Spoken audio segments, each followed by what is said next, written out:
Бесконечные проблемы в игровой индустрии. Десятки закрытых студий. Сотни отмененных игр. Тысячи уволенных разработчиков. Пострадали 900 игровых франшиз. И это то, что случилось с нами за последние 5 лет. А теперь представьте, что за этим всем стоит один единственный человек. Итак, давайте раскроем эту тайну. И замешана в этом деле даже не одна из наших любимых компаний добра. Может, скажем им, что у нас не осталось больше игр? Нет, улыбаемся и машем, парни. Улыбаемся и машем.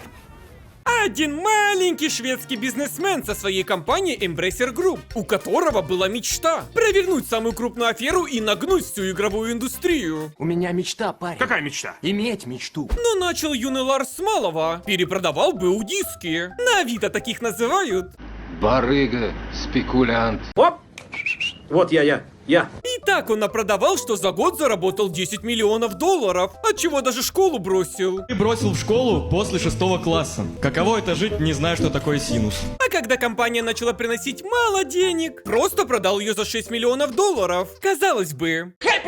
Но тут Ларс замечает, что корпорация, которой он продался, обанкротилась, и при этом даже никто не понес за это ответственность. Я объявляю себя банкротом! И в бизнесе такое явление называется холдинговая компания. То есть каждый раз, когда у холдинговой компании проблемы, и встает вопрос долгов, судов и какой-либо ответственности, вылазят главы этой компании и дружно заявляют. Тут ни при чем, а мы тут ни при чем. Совсем не понимаем, не знаем, что почем. Поэтому, быстро сообразив, Ларс выкупает свою обанкротившуюся компанию обратно за безумные 7 центов. Выгодно. И медленно начинает идти к своей мечте. Заработать на воздухе миллиарды. Приятно слышать, что они уже готовы платить даже за воздух. План был прост. Создаем игровую компанию за деньги, заработанные на дисках в 90-х. И берем кредит. Какую сумму вы хотите? Чтобы купить должность мэра. А машину какую хотите? Bugatti Veyron. За кредит покупаем игровые студии. А значит что? Компания растет. Даже не выпуская своих игр. А значит можно взять кредит еще больше. Логично. Главное не думать, что кредиты нужно возвращать. Деньги делают нас богаче. Помни. И раз мы уже большая компания, игровые студии можно покупать не только за кредиты. Можно выпустить акции нашей большой компании и за них покупать студии. Ну а покупателям обещать, что эти акции когда-нибудь будут много стоить. Но я спросил, мошенники они или нет, они сказали нет. И благодаря такой схеме, на пике компанию Ларса Embracer Group оценивали дороже Ubisoft в 10 миллиардов долларов. Мастер, как вы добились такого уровня? Я просто брал кредиты. Ну а в финале находим шейха, готового купить нашу огромную игровую компанию, состоящую из кредитов, который сам заплатит за то, что будет кредиты выплачивать. Я всегда буду помнить слова. А вот это явно не моя проблема. Правда, финал оказался настолько грандиозным, что плакали все. И больше всех сам Ларс, который из гениальной схемы создал самую огромную финансовую катастрофу за всю историю игровой индустрии. С самого начала у меня была какая-то тактика, и я ее придерживался. Я все потерял. Но неужели на это не обращали внимания? Раз за все эти годы никто вообще не попытался разобраться в настоящей финансовой пирамиде на играх. Но тут как сказать, ими были слегка недовольны. Есть две фразы, которые никто в этой комнате, никто из тех, кто играет в видеоигры, не хочет слышать. Первое. Люди в сети злятся. И вторая. Здесь находится группа Embracer Group. Ну что плохого в том, что Ларсик покупал все, что движется на кредитные деньги и фантики? Разберем на примере его первой жертвы. Обанкротившейся THQ, у которой Ларс с аукциона купил права на 150 игр. И в какой-то момент решил, что в принципе может уже и свою компанию назвать THQ Nordic. Ведь все, кто могут за это предъявить, уже не существуют. Но это же незаконно. Я здесь закон! Сколько же игр из этих 150 он выпустил за 10 лет с момента покупки? 3. Появился вопрос «Зачем?». Разработчиков оригинальной Готики и их игр в этом списке нет. Хоть Ларс и лично их купил. Они в списке студий, которые после работы с Ларсом сейчас дерутся за еду с бомжами. А я ведь когда-то Готику создал. Сивон! Хочешь коктейльчик? А это я дерусь с Мазенбергом за кредитную карту. Ведь моей любимой бесплатной космической JRPG Honkai Star Rail уже в этом патче выходит не просто новый персонаж, а легендарный Файнон, связывающий вселенные Honkai Star Rail и Honkai Impact. А еще у него отличный ас. Вместе мы сильны, чудеса творим. My ass. И Файнон идеально подойдет всем, кто раньше не играл в ХСР. Ведь этому персонажу не нужны команды или какие-то вложения. Я вообще не знаю, что нужно персонажу, у которого сразу две формы. В одной дерется толпой, а в другой перекидывает свое личное измерение. Ты моя... Я тут царь и бог. А если вы когда-то играли в Honkai Star Rail и забросили, разработчики специально для вас усилили старых легендарных персонажей, таких как Зинлю, Серебряный Волк, Кафка и Блейд. Ведь ХСР не стоит на месте. И я не стою на месте, ведь мой кошелек от меня убегает. Стой, мне последний додеп остался! Спасает то, что помимо продолжения сюжета Амфареуса, в новом обновлении будет продолжение халявы, и каждый сможет забрать 10 бесплатных прыжков, хотя 7 дней. А стоило мне только выпустить видео, как разработчики моментально исправили игру и сделали ее в 1000 раз лучше. Да, они добавили кнопку пропуска диалогов. Миллионы голосов закричали от ужаса. И вдруг все стихло. От такого события я даже чисто от души добавлю ссылку на скачивание Honkai Star Rail в описании. С моим промокодом на 50 халявного нефрита. Ну а нашему герою Ларсу тоже досталась халява. Ведь в 2018 году он взял кредит на 139 миллионов евро и купил за них Koch Media за 121 миллион. Куда он потратил 18 миллионов, история умалчивает. Сколько там натекло под мой скромный камушек? 18 миллионов? Надо звонить в бухгалтерию. Не надо никуда звонить, слышишь ты? Почему это важно? Да просто через кончей он за 42,8 миллионов евро покупает Warhorse, знаменитую по Kingdom Come. И тому, что глава студии Вавра в свое время был очень расстроен, что правительство Чехии дали 40 миллионов евро не такому знаменитому создателю одной игры, а каким-то беспонтовым разрабам всего лишь армы. Я не такой же человек, как вы. Я умнее, я лучше. Я лучше вас! И до покупки Embracer Вавра был базированным гигашлепой. ЛГБТ в играх плохо, повестка плохо. В наших играх не будет сникерсов, потому что в средневековой Чехии их не существовало. Это основа, вот это база. Но после прихода Embracer Вавра сделал переобувку 360 носкоп. Ведь все это время Ларсику европейские банки давали кредиты не за красивые глаза, а благодаря четким европейским ценностям. Например, Embracer уверены, что разнообразная и инклюзивная рабочая среда приведет к более разнообразным и инклюзивным играм. А их программа Power Up создана для продвижения повестки, разнообразия и инклюзивности в игровой индустрии. И вообще в игровой индустрии существует проблема с недостатком повесточки. Поэтому каждая студия Embracer осведомлена о важности создания инклюзивных игр. Хотят они того или нет? Те из вас, кто останется в живых, будут завидовать мертвым. И это не просто какие-то фразы, а буквально цитаты из их финансового отчета, который является главным документом в получении кредитов, где повесточка упоминалась 66 раз. Кто ты такой? I'm gay. I'm a lesbian. I am transgender. И когда у Embracer начнутся проблемы, единственный, кто гордо стал на их защиту, будет наш старый добрый Вавра. Как известно, кто платит, тот и музыку заказывает. Но это будет в будущем, а пока в 2020-м Ларс только недавно купил Warhorse и переименовал еще раз свою компанию из THQ Nordic в Embracer Group. А значит, пора взять еще один кредит на 690 миллионов. Раз компания новая, нужен и кредит новый. Правильно. Ушли же деньги на Saber Interactive и 4A Games. А это сразу и World War Z, и серия игр Metro, и Warhammer Space Marine. Условия. Тебе нужны деньги? Мне нужен ты.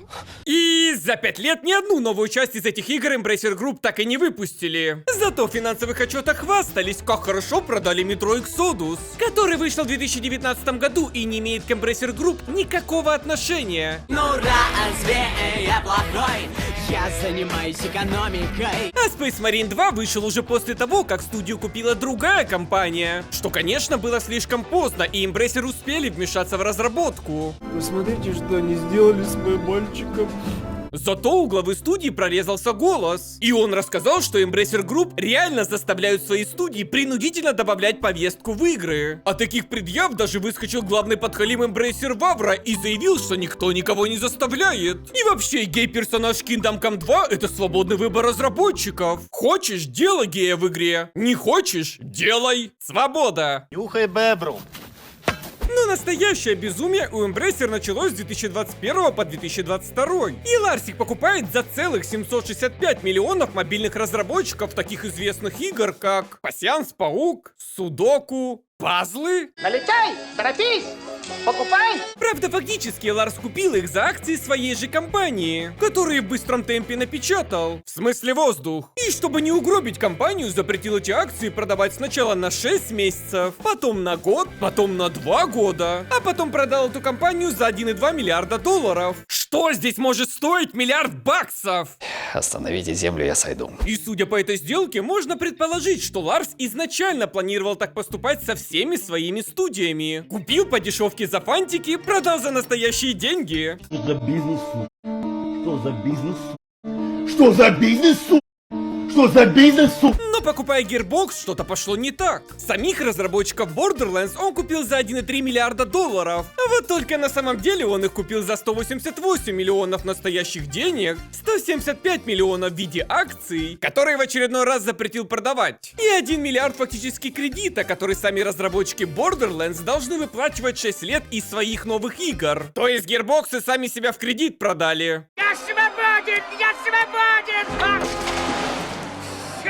Но сколько же игр Gearbox выпустили за время работы с Ларсом? Естественно. 0! Ну и вот это чудо, создававшееся еще до покупки. Зато как славно Embracer обещали возродить Brothers in Arms. И как потом славно Ларс увольнял людей из Gearbox. После чего продал их за жалкие 460 миллионов Take-Two. Итог. Мы не получили игр, Take-Two получила студию. У Ларса остался долг в 1 миллиард. Мы лохи или мы не лохи? Я должен выяснить это для себя. Ты лох, а вы? И я лох. Зато сразу после перепродажи Gearbox вдруг резко анонсировала новый Borderlands. Кто же до этого мог им мешать выпускать игры? А кто это сделал? И что только еще Ларс в эти годы не творил. Купил разработчиков Little Nightmares без прав на Little Nightmares и запретил им делать свои игры. Что? Кто это? Уходи. Ведь холдинг считает, что им пора сосредоточиться на других брендах. Ты принадлежишь мне. Ты моя шель. А в какой-то момент фантиков и кредитов было настолько много, что он по приколу покупает разработчика мини-игры в Роблоксе за 100 миллионов. Куда мужчины тратят свои деньги и зачем вообще им эти деньги? А тебя это не должно. Без Роблокса жизнь на вкус словно мрамор. Роблокс удалила мне мама. Он даже разрабов из Саранска купил. Как он вообще про них узнал? Алкаш! Да! Подходишь. И только за 2021 год Ларс зачем-то хотел купить 150 игровых компаний. Я похож на человека, у которого есть план. При том, что в финансовых отчетах Embracer называли своими самыми успешными играми Valheim и Биоснюслика. И тут Ларс в очередной раз придумал, как помочь своей компании, не выпуская при этом игр. Нужно просто взять кредит на 2 миллиарда долларов. Откуда деньги? Вы говорите от Аллаха. А ты докажи, что не Аллах. И купить за них компанию, которая даже к компьютерным играм не имеет никакого отношения. Гениально.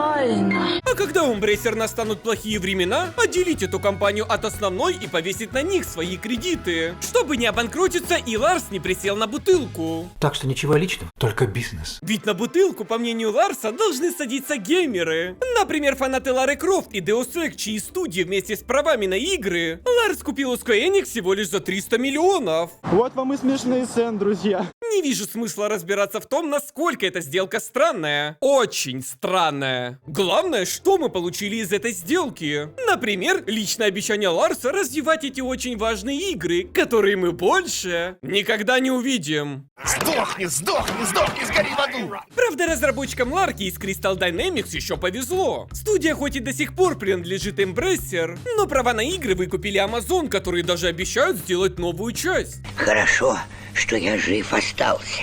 Думаю, Crystal Dynamics займутся этим сразу же после того, как закончат главный эксклюзив Xbox Perfect Dark. Ведь что может пойти не так, если ты связываешься с Ларсиком? Чего не смеетесь-то? Не смешно? Не поняли, да? А вот Эйдосы готовятся к зиме. Они теперь каждый год готовятся к зиме. Deus Ex, который делали 2 года, отменен. А сотрудников с каждым годом все меньше. Ведь зиму переживают в Канаде не все. Ты будешь жить. Скажи это!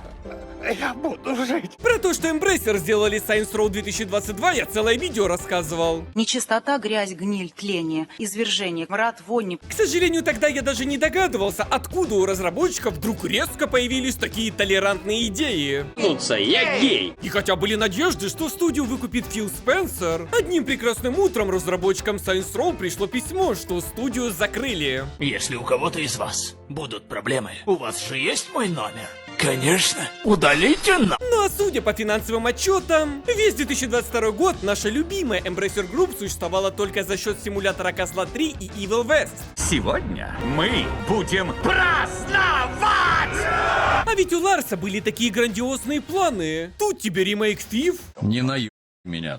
Даже не пытайся наеб. И даже целых 5 игр по Властелину колец и создание крупнейшей игровой франшизы в мире. И целых 0 упоминаний о Властелине кольца после Голума. Пацан слово дал.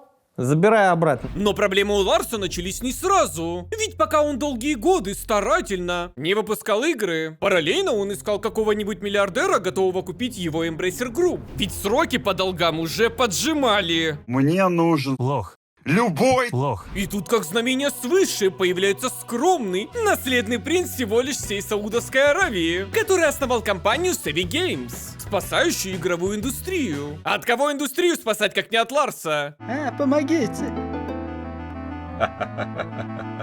Но вот проблема, принц не знает о Ларсе. И тут началась целая операция, Заметь меня, сэмпай. в которой Ларс создает целый благотворительный архив ретро-игр на $2 миллиона, после чего получает от принца респект в виде $1 миллиард. Это мне!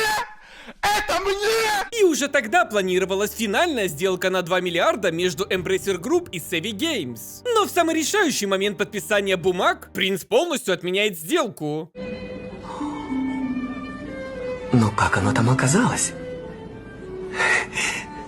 О, не плачь. А так как другого потенциального миллиардера, готового купить компанию, состоящую из долгов, у Ларса не было, начинается полный крах компании. Ты далеко? А может, в тюрьму? И в такой ситуации, когда жопке Ларса угрожает опасность, даже не помогли новые кредиты. В это тяжело поверить, но мне нужны деньги. Поэтому он просто начинает всех увольнять. Ведь он никогда и не планировал выпускать игры. Все, чем он занимался, это покупка студий с целью их продаж, как он делал с дисками в 90-х. А назвал он массовые увольнения необходимыми сокращениями, обещая скоро уволить еще больше людей. Как же он не ценит нас, мой начальник Пит. Он даже уволил людей, которые не успели выпустить ни одной игры. Нет, но работа мне дала очень многое. И грыжа, и редикулит, и нервный тик. И отменял игры, которые уже были практически готовы. А в качестве подарка на Новый год для своих студий он их закрывал. Дорогие друзья, Нового года не будет. Ну а игры, уже готовящиеся к релизу, как Payday 3, выпускал в том состоянии, в котором они были, не тратя деньги на сервера или тестеров. Ну, типа...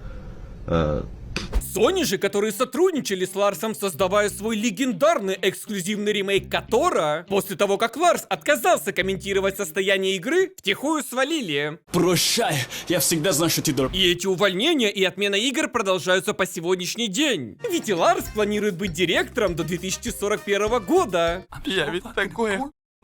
Собственно, поэтому Ларс сейчас очень заботится о своих акционерах и увольняет еще больше людей. Предлагаю открыть наше собрание. И даже когда Ларс уже официально заявлял, что больше никого увольнять не будет, продержался он недолго и началась ломка. Я адекватный!